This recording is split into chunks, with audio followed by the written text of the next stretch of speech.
Welcome everybody to episode 2 of Couch of the Dead. And today we have a really special episode, one that's near and dear to my heart. We will be reviewing The Blackcoats' Daughter.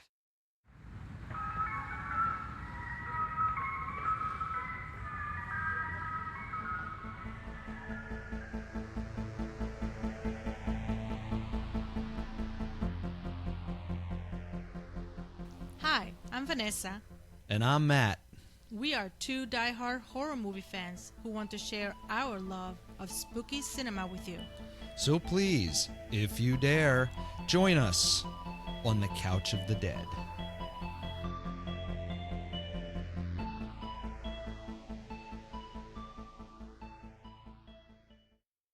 And so, what is tonight's creepy cocktail? What are you drinking? Well, tonight I'm drinking something that you would think wouldn't go together, but I saw it on the internet, so it must be true. I am drinking Nutella and vodka. Yeah, and it was a bitch to mix, but I think it's going to be worth it. Does he have a name? Yeah, Nutella and vodka. Okay. Wow, good luck there. I am drinking Malibu Bay Breeze. This is Malibu rum. It's a coconut rum, and it has cranberry juice and pineapple juice. Really, really good. So that being said, we are going to share with you guys one of my favorite movies of all time. And it's underrated. It's a gem. This is 2015's The Blackcoats' Daughter, directed by Osgood Perkins. A little bit of trivia. Osgood Perkins is the son of Anthony Perkins, who you may know from Psycho fame. Starring Kiernan Shipka, Emma Roberts, and Lucy Boynton.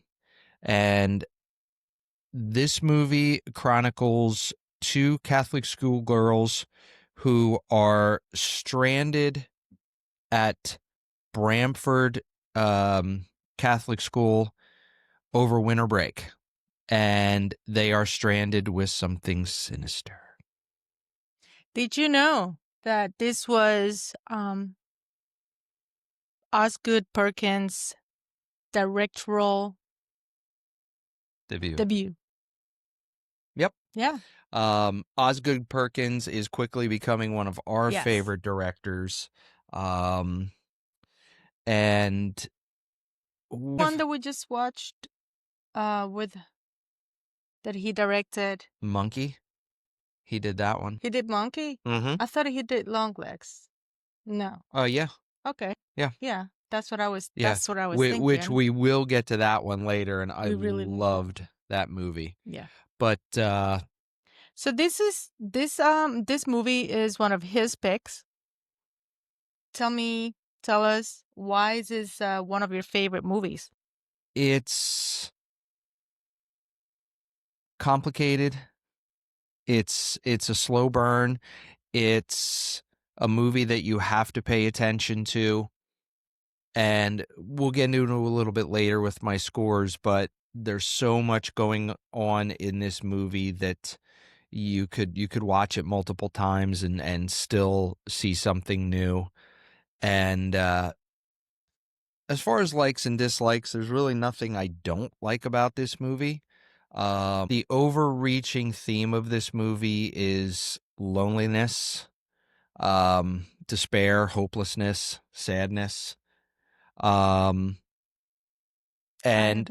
one of the reasons that this is one of my favorite movies is because I believe it. It makes me feel what the characters are feeling in the movie. The acting is top notch, and there's some twists and turns in it that kind of subvert what you're thinking, and it's just, to me, it's really a good psychological horror movie. It's got gore in it. Mhm. Definitely does. Last Act's got some gore in it. It's got horror elements, but Mhm. it's very it's tone setting. It sets a mood. It takes place in February, and I could watch this movie in the dead of summer, and it would make me feel cold. Um, the movie was almost called February because that's when it takes place. And actually, in the first act, you will see the calendar, and it is set to February. But then they decided to go with the Blackcoats' daughter. So before we get into the spoilers, if you haven't seen this movie, pause this episode right now. Go and see this movie. You can see it for free on Tubi, Pluto TV, I believe, and Fandango. It's a couple bucks to rent it on Amazon Prime, and it is well worth it. But Mm-hmm. I kind of recommend Tubi to everybody because I'm just finding so much great stuff on Tubi. Mm-hmm. Some clunkers too, but it's free. So if you're okay with putting up with the commercials and stuff, Tubi's great. Mm-hmm. Yeah, But before you try to rent it, always check Tubi, Shutter, if you have a subscription. I wanted to add about the actresses, at least the main two, mainly Emma Roberts and Kieran and Shipka. yes, I'm sure you recognize either the names or their faces. I know that Kira has been in a lot of things since she was very little, and as of late, she was in Sabrina the Teenage Witch, the Netflix newer TV series that they did. But she is fantastic. She's been in a lot of things. Emma Roberts, you will see her. You will probably recognize her in American Horror Stories with Evan Peters. She is, mwah, she is love her. Love her in anything she's in. Yep. So, like I said, before we get into spoilers, pause it, go see this movie. But We will right get now, we're really, we'll dive in. we're gonna deep dive into this Mm-hmm. movie and get into spoilers. And I could probably talk about this movie for about 4 hours if you let me. But I won't let him. we're gonna we're gonna we're We'll gonna be keep it drunk by then. short, sweet, and to the point. Give you a good overview of the movie. So this movie takes place predominantly at the Bramford Academy. Wait, are we going with spoilers? Yeah. We need to wait for the little spoilers theme.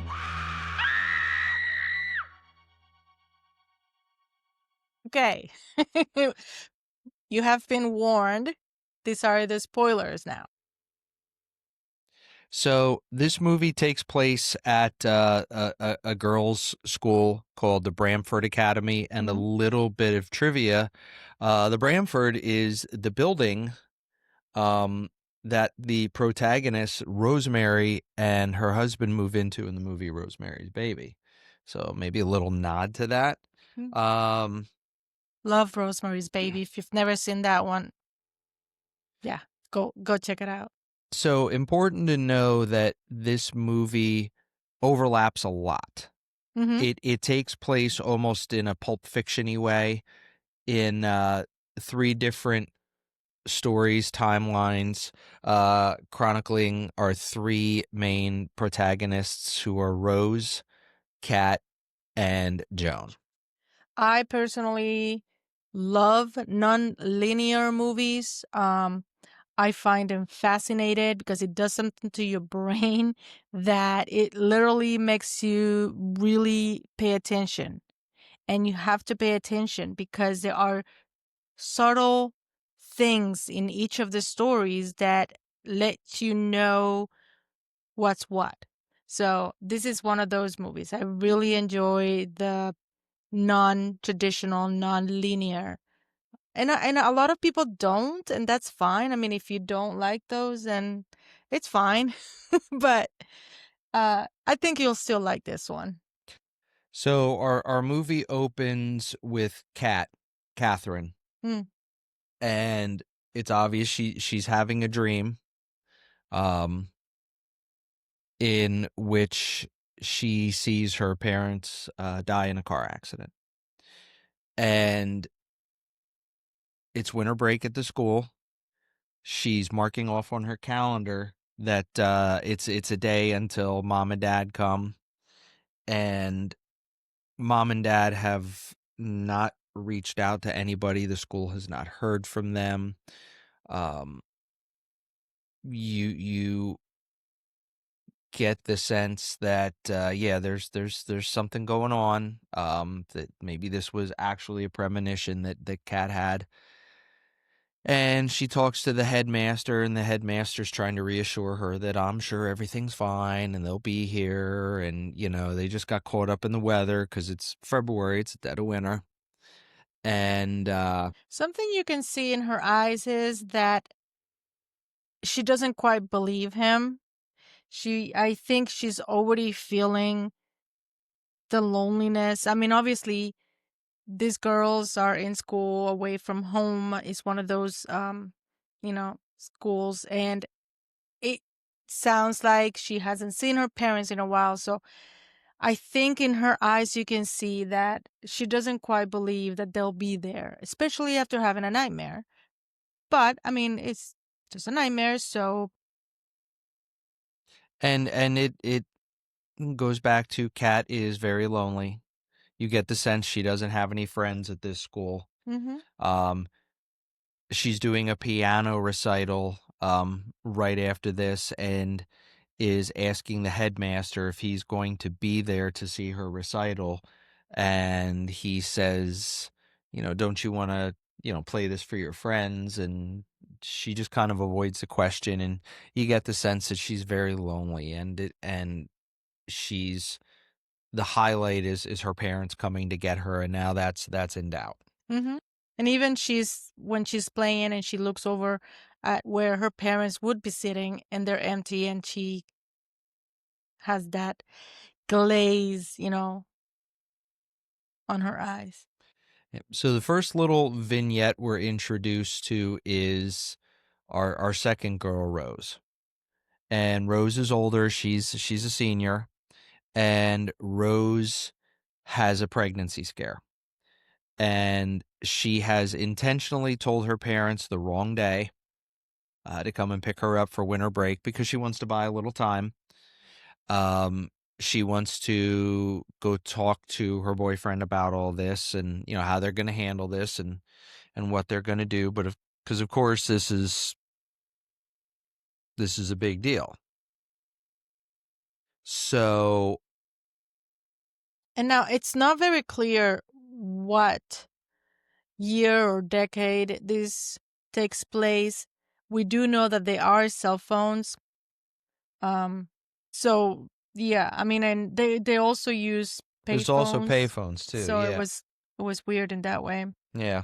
So she's on purpose didn't tell her parents because she wanted to confront her boyfriend, I guess, and later we see this unfolds.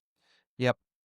And so the headmaster basically asks Rose to look after Kat since they're both going to be there, along with the two sisters.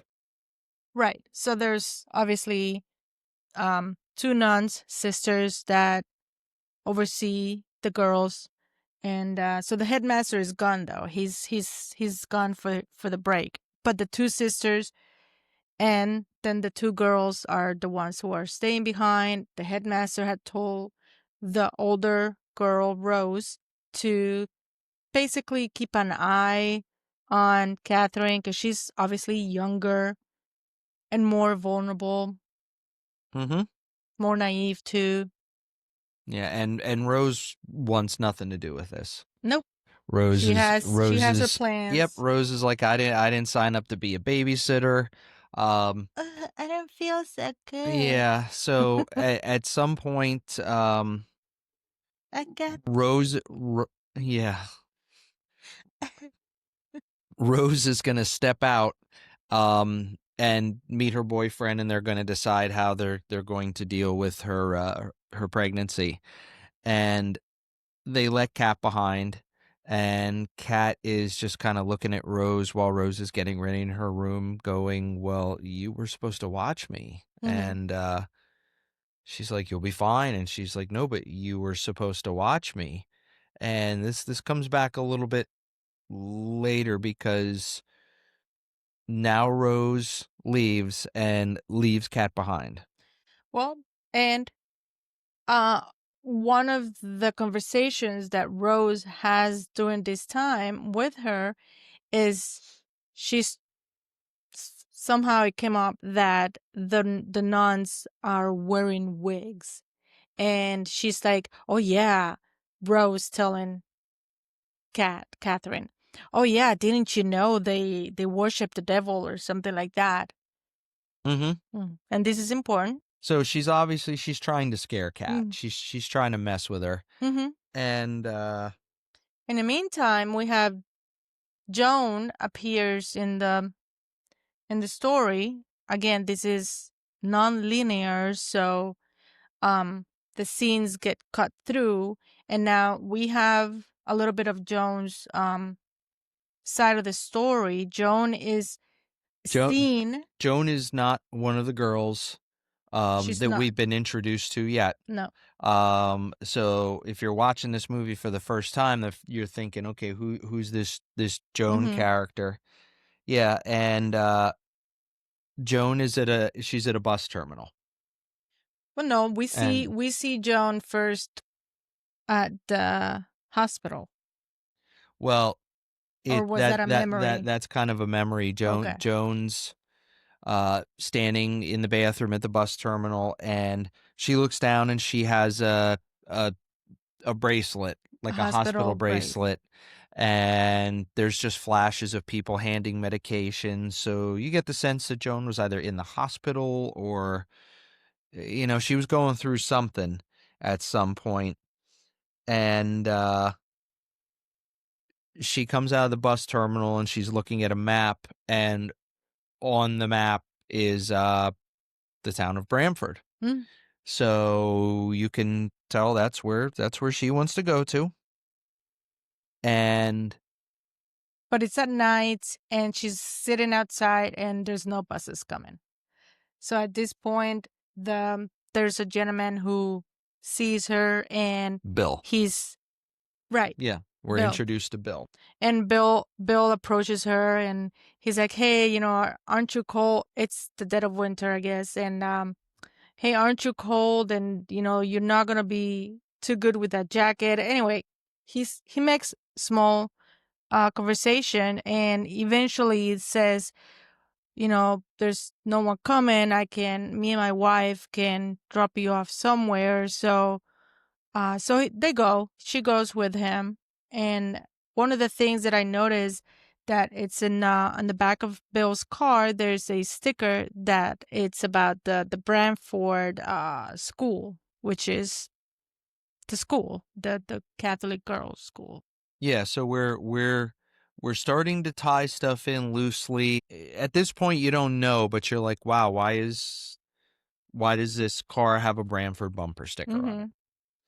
So, Back to Rose. yep, we go back to Rose, back at the school, and it's a pretty cool cutscene because as Bill's car pulls away with his wife Linda and Joan in the car, we see Rose pulling in to Bramford with her boyfriend, and he's kind of bailed on her, and she doesn't want him in the picture. She just says, "I'll take care of it." So it's implied that she's going to get an abortion. He's like, "Well, at least let me drive you there." And she's like, "No, no, no, it's all good." And she goes back into the school and sits down to go to the bathroom, and starts hearing voices that Mm. kind of sound like Cat Mm-hmm. through the radiator, Mm-hmm. through the heating system. And of course, it's time to go investigate. Oh no, I think she walks by Kat's room and there's no one there. So she does goes and investigate. Now, I love this part. This scene is very creepy. It gives you that uncomfortable feeling because Rose is walking. She goes down to the basement and she's walking along a long hallway of like boilers. There's pipes up ahead, and it's just it feels very lonely and creepy and long. Yep. So she walks by a room where she sees a red glow coming out of, which is the boiler room. And you see Kat on her knees in front of the boiler, repeatedly bowing up and down. And it's a really creepy scene because the way she is doing it is almost unnatural. Right. It almost looks like claymation. It's like herky jerky. And it's just a really, Yeah, she's like, really creepy scene. Yeah, she's just it's not a smooth. It's a like up and down like that, and it's really creepy. And Rose is like, what the hell? yeah. What's Oh going yeah, on she's here? like, okay, this is So now we cut back to Joan, and Joan is at this point in a hotel room. And you can tell that it was because Bill and Linda, predominantly Bill. Bill's the one that wants to help. Bill got her a hotel room. Mm-hmm. She slept for a while, and she gets up and goes to the mirror, and you notice on her shoulder a scar, which would be like an exit wound from a gunshot. Well, they also show it from behind. Yeah. And they're pretty There's some flashbacks. Yeah, and they're pretty adamant about letting you know that that's what that is, because you see a quick flashback of a police officer with a shotgun firing a shotgun. So at some point, Joan was shot. And so she's in the hotel room, and Bill knocks on the door and comes in and Now tell me why she goes out to open a door wrapped just in a wearing towel. a towel right after the shower. Because you can tell Joan's a little unwell. You can tell there's something a little off about her. She's very quiet, very, very sad. And Bill sits down with her and has a good bit of dialogue with her, asking her if she believes in God. And she says no. And cutting to the chase, he says, well, basically he sees God in the coincidences. And when he saw her sitting there at the terminal, he just thought that she reminded him of someone that he knew, and that he just basically wanted to help her. Yeah. That it was too much of a coincidence that they were both going the same direction, and so he decided to help her. And you get the sense that Bill's a good dude. Yeah. Bill just wants to help. He's trying to do something nice, and Right. he's probably one of the few characters in this movie that you really don't have any kind of like suspicion about. So he invites her for dinner, and so they are again sitting down having a talk, and he confides in her that she reminds him of his daughter. And so now he talks about his daughter, and they just have this kind of like connection there. And then he says, "Oh, I have a picture of her," and he takes the picture out, shows it to Joan, and Joan has a reaction to it, like almost like she recognized her from something somewhere. Well, almost like she puts her hand over her face and is almost like, you got to be freaking kidding me. That's like the reaction that she has. Yes. Yeah, and she goes into the bathroom and just starts giggling. Yeah, that was weird. She had like a little And then there's just something there that you just can't point. You can't put your finger on, but there is something strange about Joan. So now you're starting to tie things in where the Bramford bumper sticker, the finding out now that Bill and Linda are Rose's parents. Mm-hmm. And at one point when Joan's in the back of their car, she looks over and sees flowers. And they basically tell her that they go out every year on the anniversary of their daughter's death to honor her and put down flowers and stuff like that. And that Joan just reminds him of Rose, even though they really don't look anything like each Rose other. reminds her of Rose? Joan. Joan. I said Joan. You said Rose. Oh, I don't know. And so he's just, again, Bill's a good dude. Yes. And I feel bad for him. What? Spoilers. So now we're back to Rose. Rose is trying to find out what was Catherine doing down in the basement. But at this point, Catherine was taking a shower and she just got out of the shower and just kind of blows her off and goes to bed. And Catherine's starting to look progressively more tired, more haggard. She's getting dark circles around her eyes. Her hair's becoming like dirty and stringy, and you can tell something's wrong. And Rose can tell something is wrong. Yeah, and just this is the acting. Kiernan Shipka just conveys just with her expressions. She's really good. Her gradual degradation into whatever's happening to her. And so Rose is trying to kind of console Catherine a little bit, going, I'm sure your parents are going to be coming. And she's like, they're not coming. They're dead. They're dead. And she's like, that's a horrible thing to say. They're going to come. And I can't believe you would say that. And the way that she said it, it was nothing at all like the character of Catherine before, where she was teary-eyed and kind of sad. Now it's more of a... It's almost more arrogant. Yeah, defiance and like she didn't really care.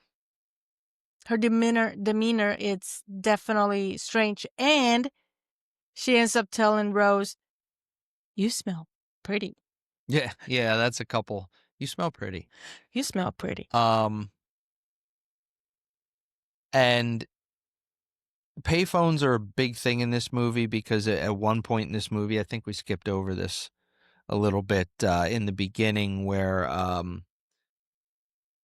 Catherine is trying to call home, and she's having a conversation on the payphone, and she's kind of confused, and you don't know why, and you don't know what's going on, and that rears its ugly head later. But Rose then makes a comment to Catherine about, well, basically like, let me know if you need anything. And the look on Catherine's face, she says, you had your chance. And at that point, that kind of really like creeped Rose out, and she goes back to her room and like slides a piece of furniture in front of the door. Like she's scared of Cat at this point. And then we have a scene where you see Catherine in bed, just laying on her stomach and underneath the blankets, and she's doing something. I don't know if she was like touching herself or what, but you do see her body contouring like the opposite way. So she's laying on her stomach facing, this direction. Her feet and legs just go up, but the opposite way. Yeah, right up overhead. So something over her head. Yes, something maybe supernaturally is happening to her at this point. That's not a natural way to. Yeah, and it's really abrupt. Yeah. So now we're starting to progress, and Rose and Kat are having dinner in this little house on campus that the sisters live in. and they're getting ready to say grace, and Kat just kind of keeps interrupting and stuff. And at one point, they tell Kat, like, okay, well, you're going to say grace. And Kat gets a little bit of the way through it and can't quite pull it off and ends up just standing up at the dinner table and vomiting all over the dinner table. So Pretty gross. yeah, so you know something again, she's looking worse and worse and worse. Yeah, we did skip over one scene when Joan was in the bathroom after she recognized the picture of Rose. She's having dinner with Bill, and she recognizes Rose. She goes to the bathroom, and there was a flashback that she had of there's a flashback of a woman getting strangled, and then there is a picture ID, like a license ID with the name Joan Marsh. And then we see Joan, who we think is Joan, look in the mirror and kind of smile. So at this point, we're thinking, wait, is Joan really Joan? What's going on here? Yeah. Well, Yeah. that's kind of, yeah, like Joan's not Joan, and she killed this person and basically And now stole her she's identity. Joan. Yes. And so her name's Joan. So And so after not really after dinner, you don't know if they ate. right. But I don't think I wouldn't have that's eaten irrelevant since she after probably she puked threw all up. over the table. Yeah. They're kind of doing a little exam on her because these sisters, they're the nurses Oh, right. from the school. Mm-hmm. And Kat is pretty adamant that the headmaster is going to call, and he's going to come to the school, and he's going to let her live there. Mm-hmm. Um, because Which she has nothing else. Her parents are dead. You get the sense she has Right. no other family. And that's all she knows. But that's unusual because the headmaster doesn't come until it's not supposed to come until after the break anyway, and he had already told the girls that you can't live here. Like this, that's not how it works. So Yep. So the sisters are saying, one of the sisters gets a phone call in another room, and right after Kat was like, you know, the headmaster's going to come, and this time he's going to let me live here. She pulls Rose aside and says, the headmaster's coming over. I need you to shovel the snow. And Rose is pissed off. She's kind of like, why am I getting punished? You know, like, what did I do? yeah, And they're like, just do it. just do it. And you kind of get the sense that the only reason the headmaster would be coming there during break is because the cat's out of the bag and Kat's parents are dead. Yeah. But this happens right after Catherine was kind of defiant with the sisters, and he called one of the sisters a cunt. Yeah, that the C word gets thrown around a couple times in this movie. So the way this little vignette ends is Second time you said that word. Yeah, well, that's what it is. The headmaster comes in. I literally have never heard him say that word ever. And now he says it it hasn't twice. come up before now.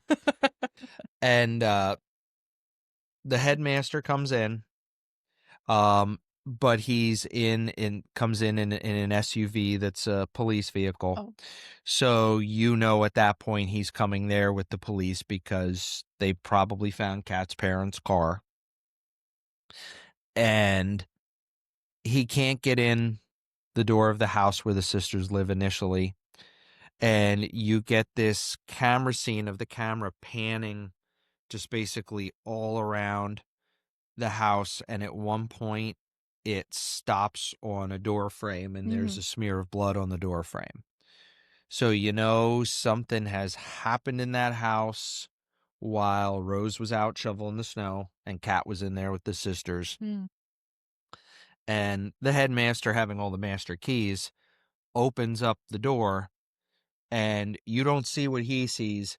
But he he's just comes in with the police and he puts his hand over his mouth in like absolute shock, like he's just seen something horrifying. So, excuse me. So that is where that scene cuts off. And we this, get to Kat's story.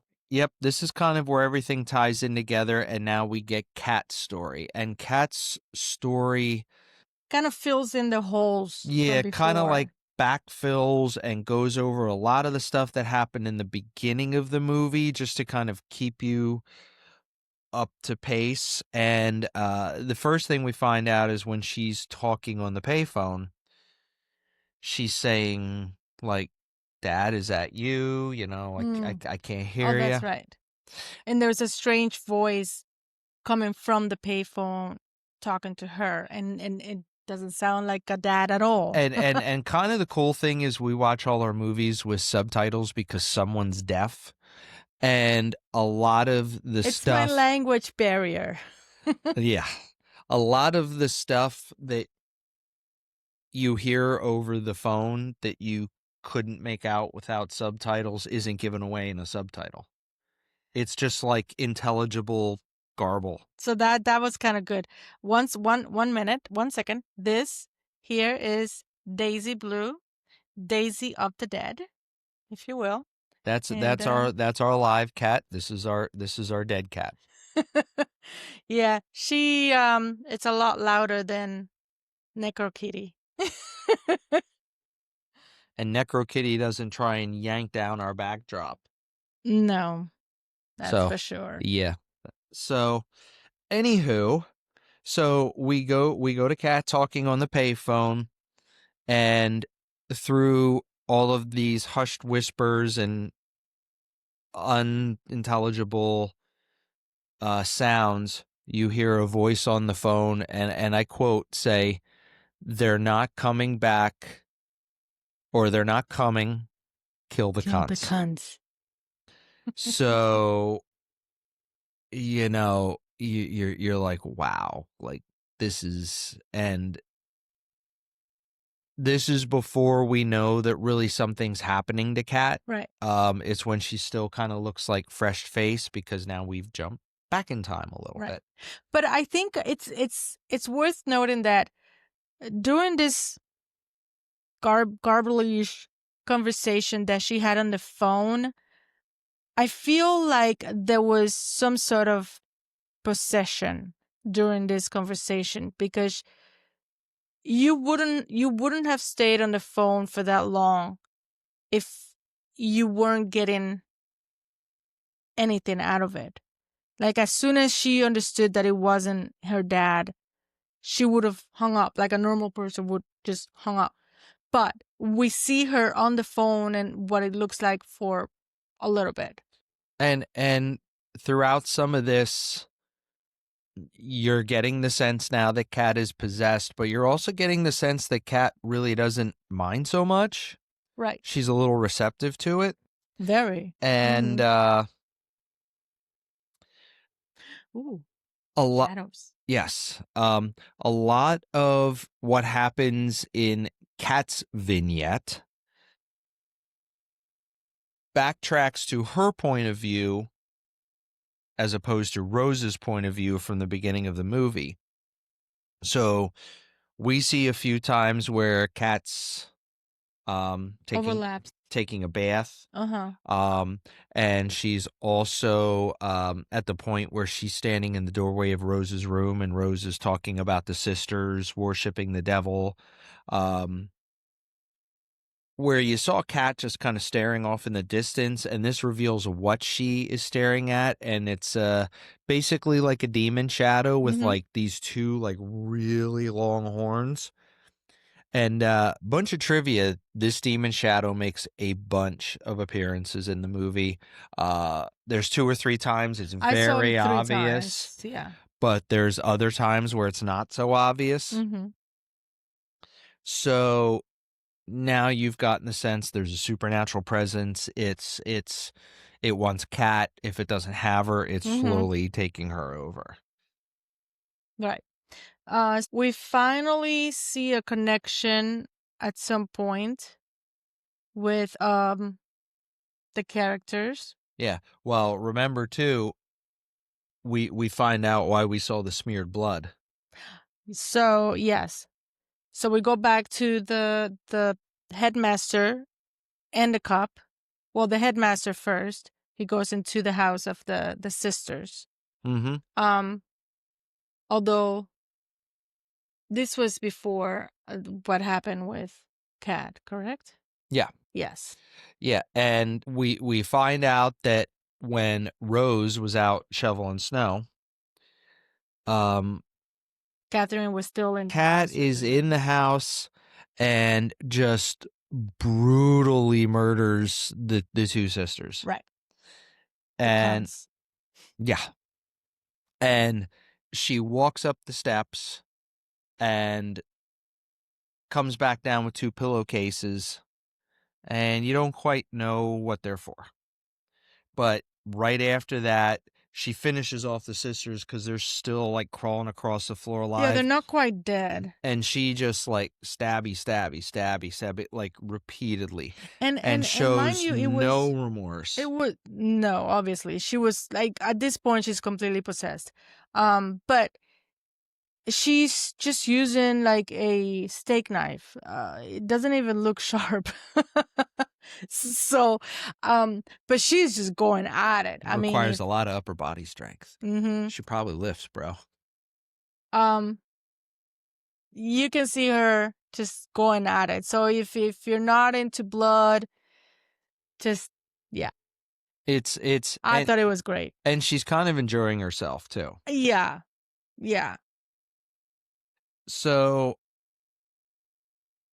just she kills the sisters. We see what I think is a really cool shot, which is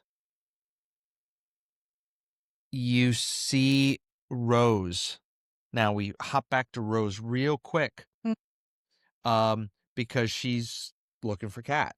And she walks to the front door of the school and just sees two blood-soaked pillowcases. And so you kind of figure there be heads in them things. Well, she doesn't know it. No, but we go back to now what is another really cool shot where there's two blood trails in the snow. And they lead right down into the boiler room where the cop who came in with the headmaster follows these bloody tracks. And we skipped over a part. After Rose sees the bloody and she runs away.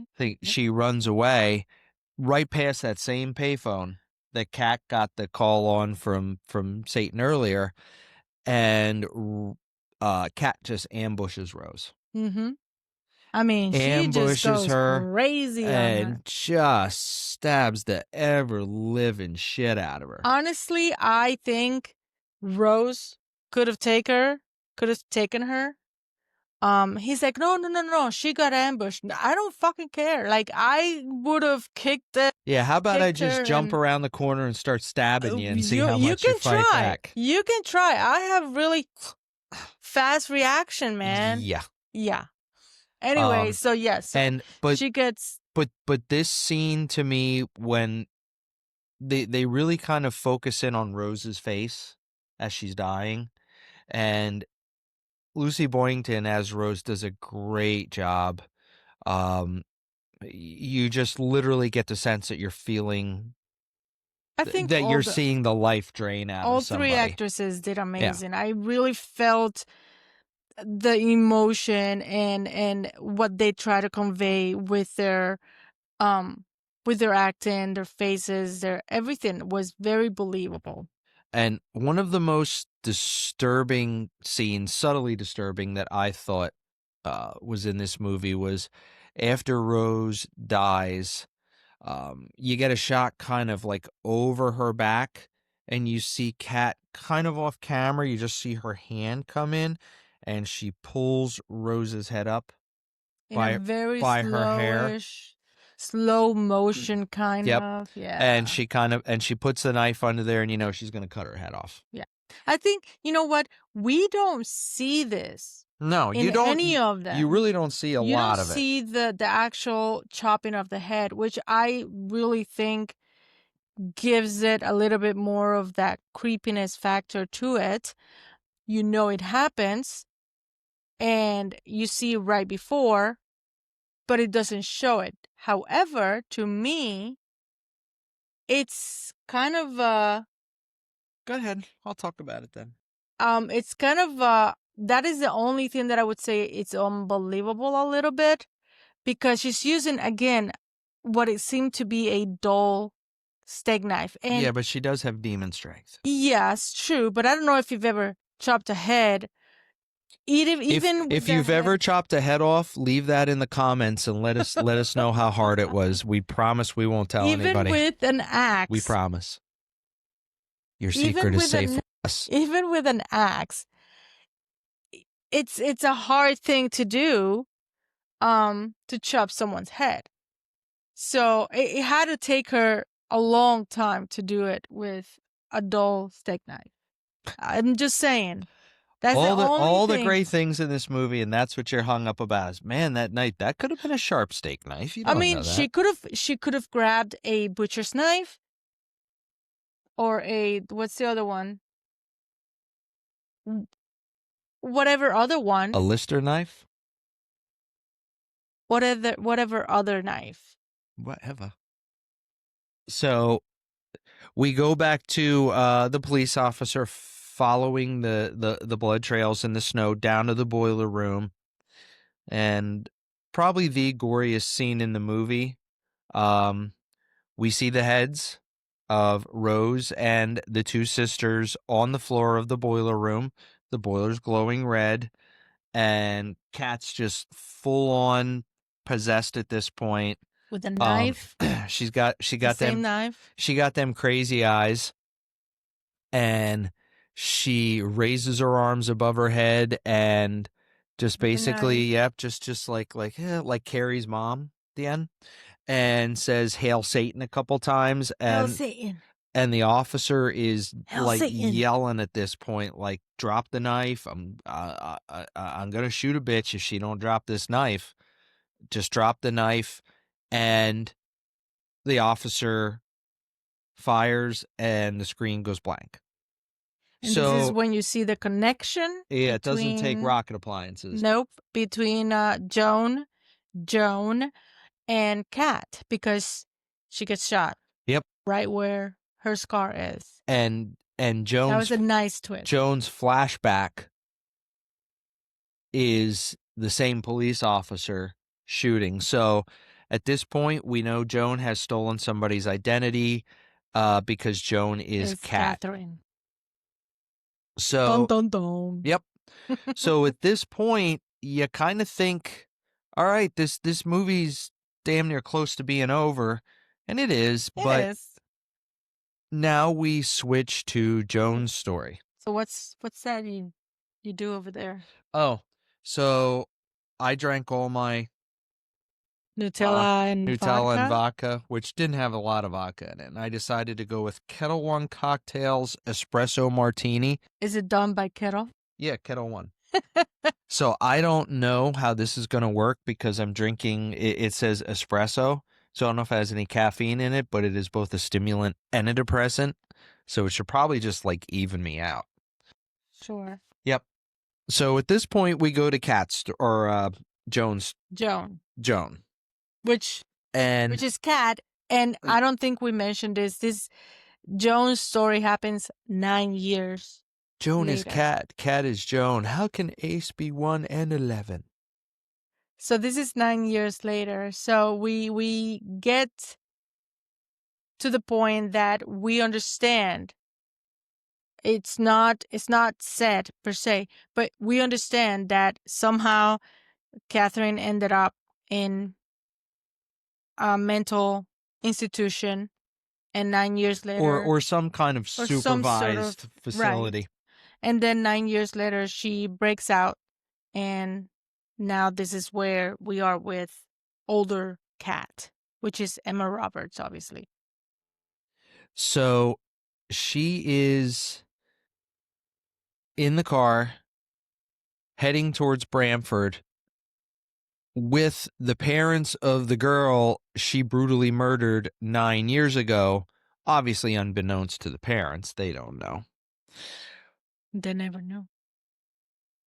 Now, it could be the only plot hole I could see in this movie when you really think about it, because in the movie, Joan and Kat are played by two different actresses, because if they were played by the same actress, Then you would have it figured would be out. obvious.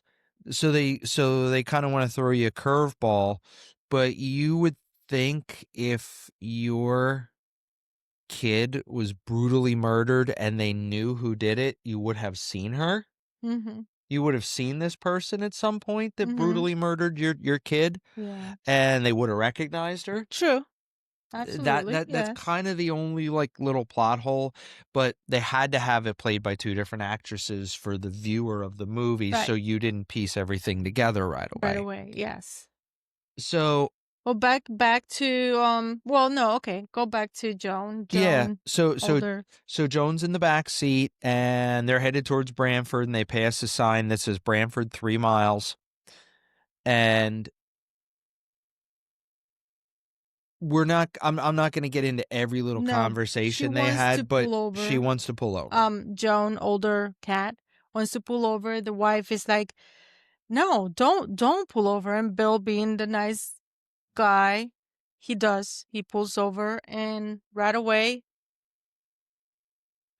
Well, older cat yeah, she leans forward and just slits Bill's throat, and then just stabs the hair. shit out of Right. Linda. And that I didn't mind, because Linda was kind of a bitch, but again, she was grieving. It's the She was still anniversary of her grieving. Yeah, daughter's death. It was a shame because Bill was just trying to be nice. he really was. Yeah. But So you know what they she, say: yeah, nice guys nice finish guys last. finish last. Remember that, guys. Don't ever be nice, because You get killed some chick's just gonna cut your throat. in your own car. And so Joan has a pretty realistic and hefty reaction to murdering these two people, because it's her. Mhm. She's not possessed She's not like she possessed, was 9 years but ago. why? We go back to Catherine after she gets shot 9 years earlier, and she's in a hospital and she is restrained. And here comes Father Brian. He's the headmaster of the school, and he goes over, talks close to Catherine, and basically tries to get the demon out to talk to him or see him. And he goes, "There you are, you're not supposed to be there." And so he does a very wimpy type of exorcism. I mean, Yeah, but is it a wimpy type of exorcism, or is it just that's how exorcisms go? Because we don't really have a baseline for exorcisms.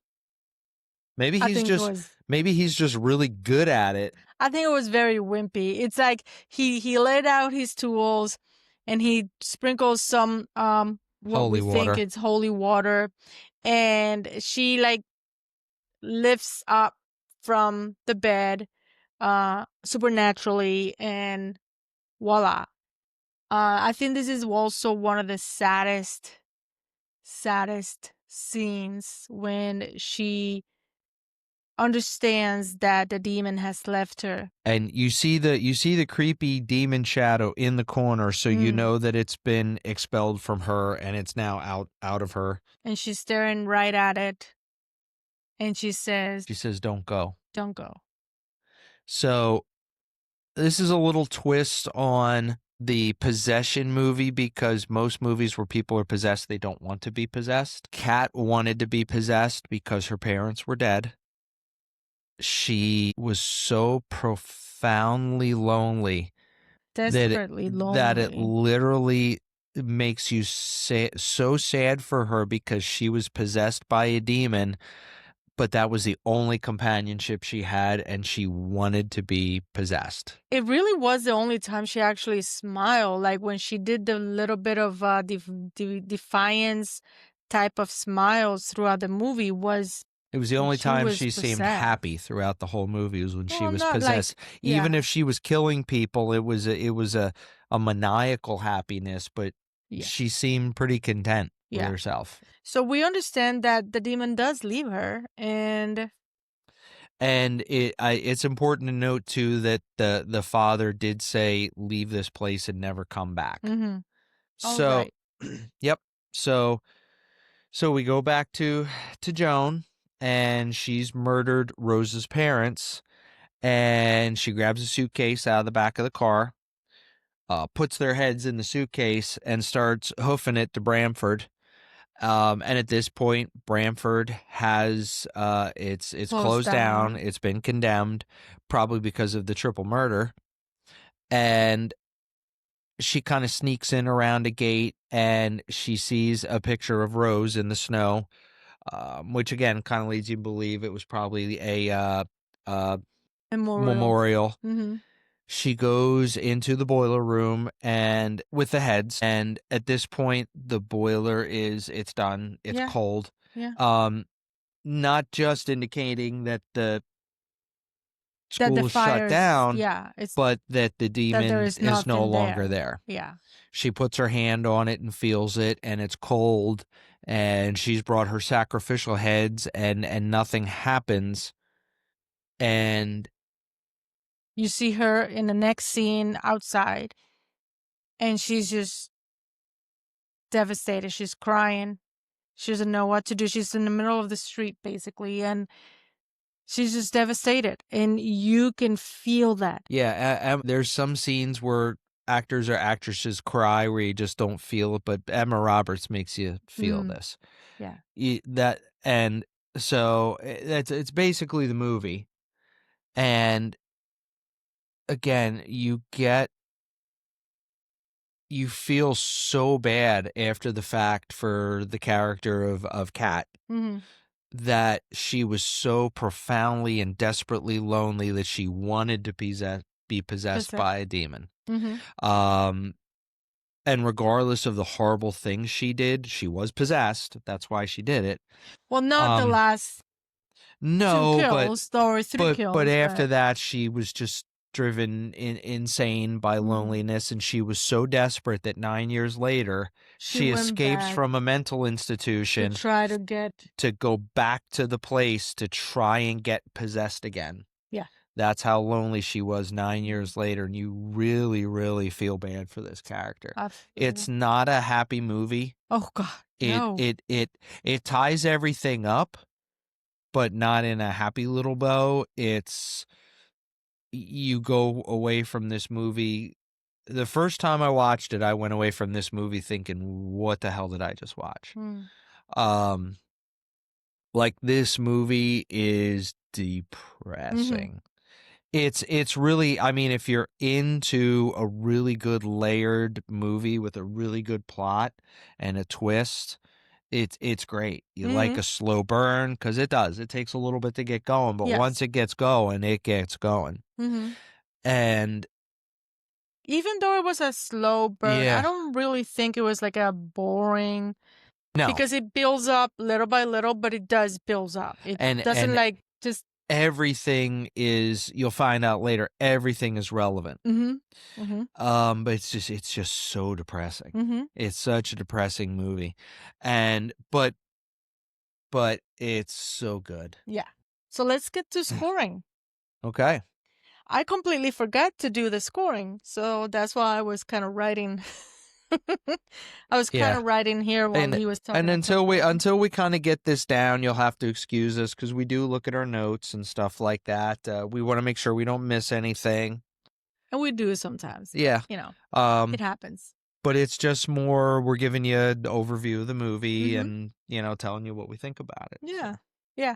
So we have 3 categories that we mainly do a scoring for, and it's scoring from 0 to 5. 0 being the worst, 5 being the best.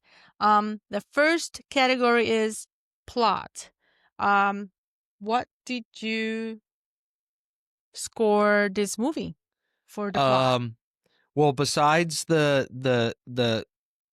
plot hole that I kind of explained away with Mm-hmm. the different actresses for the same character, I give that plot a 5. It weaves in and out, and it's so hard to explain, but it just weaves in and out and around and through itself and comes back and ties so much stuff up that and just the originality of the movie in what I think is a very stale genre of possession movies. It's a fresh take on it, so I give the plot a 5. 5 what? Oh, 5 creepy demon shadows. So I also think I think due to the fact that they want you to figure out the twist later on, they don't use the same actress. I think they could have make the same actress look older, different, whatever, but and also because of the same thing that he said about the parents should have realized who she was. So I'm gonna give it a 4 out of 5 decapitated heads. Nice. Yeah. The next category is acting and directing. And I think for a guy who it was his directorial debut, um, I think the acting was superb. Um, everybody, top to bottom, there wasn't Mm-hmm. a weak performance. Even like minor little characters, even like the police officer who had about 2 minutes of screen Mm-hmm. time, he conveyed his shock and fright as Mm-hmm. to what he stumbled upon. Um, and of course, Lucy Moyington, Catherine Mm-hmm. Shipka, and Emma Roberts are just Mm-hmm. superb. Just Very good. mwah, chef's kiss. Yes. I give them a 5. Five creepy demon shadows. For the same reasons, I will give it a 5 decapitated heads out of 5. I think everybody did a great job. Oz Perkins was phenomenal. I think there were so many little things that could have been directed differently, and the way that it was done, I think it was great. It was really good. Last category. If you hear pitter pattering, that's our dog Bear of the Dead. Our old Bear, Chihuahua come Samson here. of the Dead is he's Out for the fast night. asleep over there. Come here. So rewatchability, it can mean two things to me. It can mean that this movie was just so fun and so good that even though I know what happens, I can watch it again and still be entertained. Or it can also mean that there was a lot of little cues and nuances, and that every time you watch it, you pick up on something new. And we watched this movie, what, 10 minutes before we started this podcast, Yeah. and I still saw some stuff that I hadn't seen the first 4 or 5 times I watched it. This was probably the 7th or 8th time I've seen this movie. And every time I watch it, it still feels fresh. I'm still impressed by it, and I still catch on to things.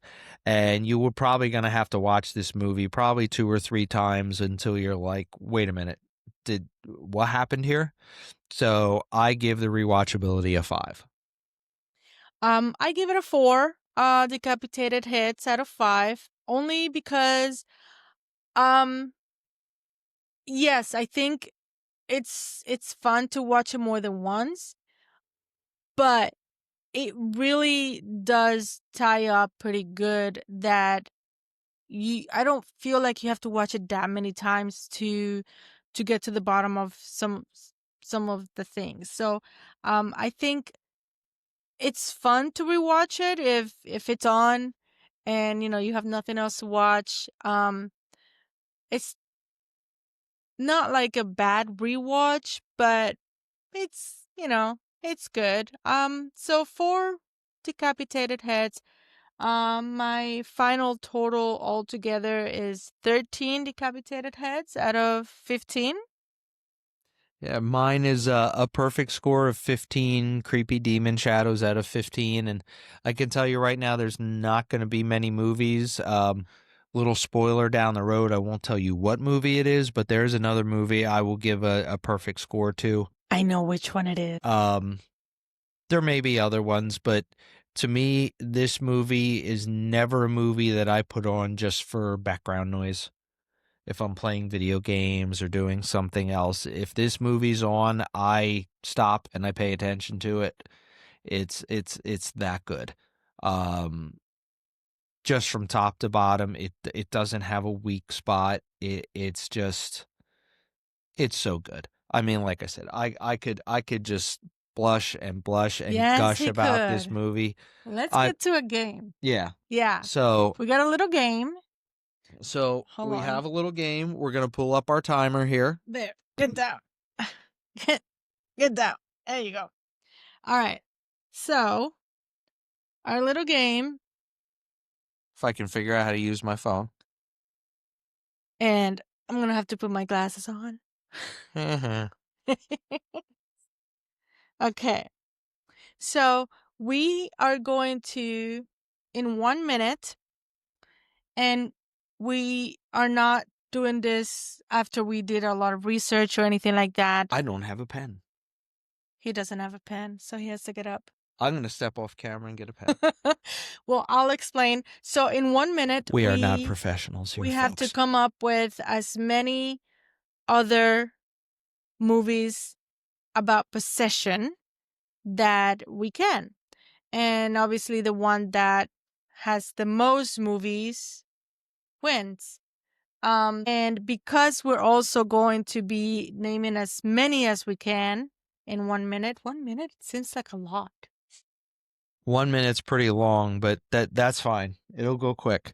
And if you're listening to this, just throw out, especially if you're watching on YouTube, because hopefully everything will be on YouTube, and we'll be able to do a video so you get to see our pretty visages and vignettes. Even if this ends up an audio only podcast and you're just listening to us, leave some comments as to your what are some of your favorite possession movies, and if you do go out and see any movie, let us know. Let us know if you watched this, and let us know if you watched it because of us, because we got a comment from someone earlier, Roberta, shout out to you, kiddo, that our first podcast, that was The Omen, made her go out and watch the movie again, and that was a huge compliment. That was awesome. Yeah, that Thank kind you. of made our day. So thank you, Roberta. We appreciate it, kiddo. Yeah. So we're gonna hit this timer for a minute, and while we're doing it, you think of how many possession movies you can think of in a minute. So we're gonna go 3, 2, 1, go. What time? Okay. We're at 17 seconds, and I don't remember the name. And I have a cat and a dog fighting on my feet.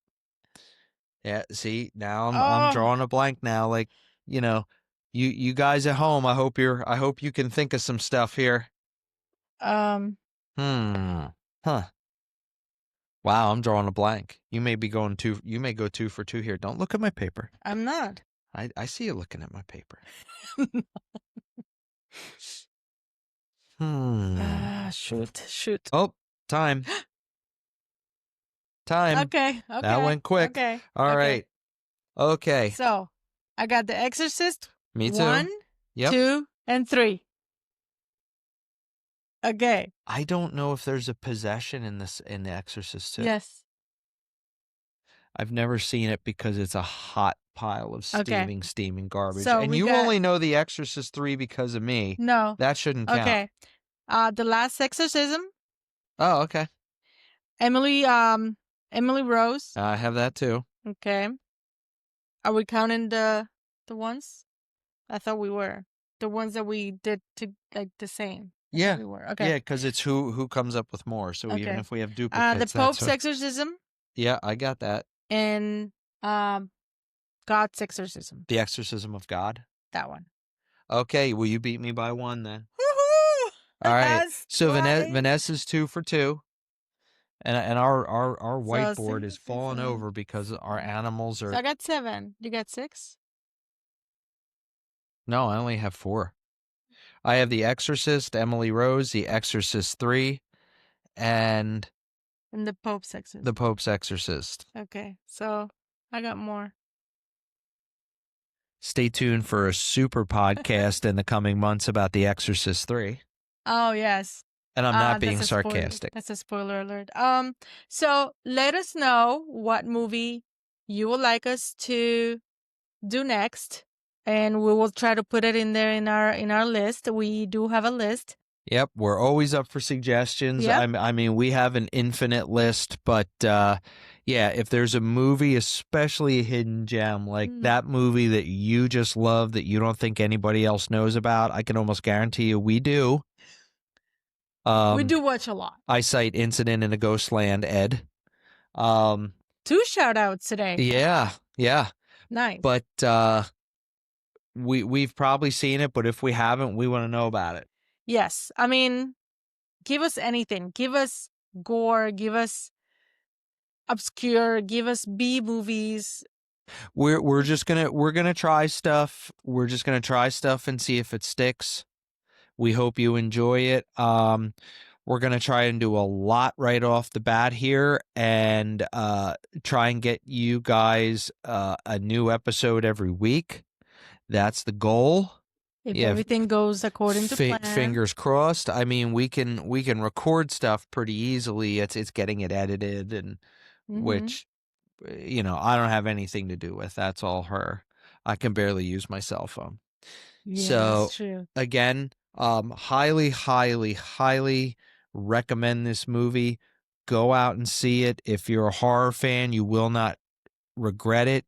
If you're not a horror fan, you won't regret it either. I think you'll like it if it's gonna creep you out. Yeah. It's gonna keep you up at night. And you're gonna be hearing weird voices through your radiator. So again, thank you everybody for listening. Check us out on Apple, Spotify, YouTube. And all our socials, Facebook, Instagram, and TikTok. And please, if you're watching this on YouTube, please like and subscribe. Just as important, leave us comments. We want to interact with you guys. We will try and like everything you guys send us. We will also try and respond to as much as we can. We want to interact with you. We want to be part of a community because this is why we're doing this. Yeah. We want to be part of a horror movie community, and we all can't get together to go to the theater together. So this is the next best thing, and we're just going to sit around and hopefully for a long time coming up, talk to you guys about our favorite horror movies, and we want to talk to you guys about your favorite horror movies. So send in those suggestions, and I gotta say, subscribe. Good night, and we love you guys. Goodbye.